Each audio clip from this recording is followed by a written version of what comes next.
In 2019, 5.90 million hectares of land in Malaysia is under oil palm cultivation, producing 18.46 million tons of palm oil and 1.08 tons of palm kernel oil.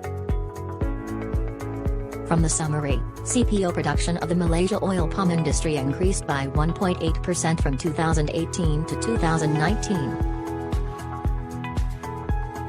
In palm oil production, 10% will be extracted to the oil and the rest will be biomass. The biomass from FFB consists of palm kernel cake, shell, empty fruit bunch, and mesocarp fiber. EFB has a great potency as basic raw material for the corrugated box because it contains about 40% cellulose and 28% hemicellulose. Being abundant makes these cellulosic materials relatively inexpensive in market.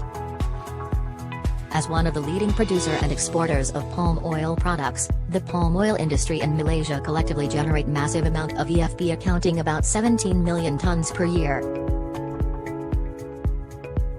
However, the abundance of EFB causes some environmental issues. The poor management of EFB such as open burning can lead to the emission of the greenhouse gases and causing air pollution.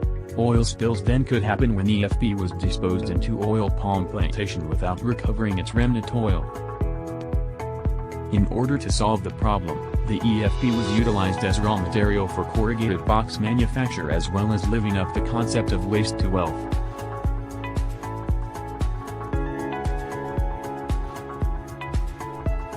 The cold soda pulping was performed in converting EFB into pulp. Before pulping, the EFB was washed in order to remove unwanted materials such as sand. Then, EFB was treated with sodium hydroxide at room temperature for 24 hours using a liquor to EFB ratio of 8:1. The treated pulps were refined in 4 cycles under atmospheric conditions by means of a Sprout-Bauer disc refiner. The refined pulps were then screened, placed in plastic bags and kept at 4 degrees Celsius in a refrigerator for corrugated box manufacturing purpose. The demand of the corrugated box in 2014 increased from 1.03 million tons to 1.28 million tons in 2019. This trend relatively shows the positive view of market demand for corrugated box in Malaysia. In conclusion, EFB is an excellent alternative raw material for corrugated box as its lower lignin content allows it to be used with some advantage in comparison to other non-wood materials.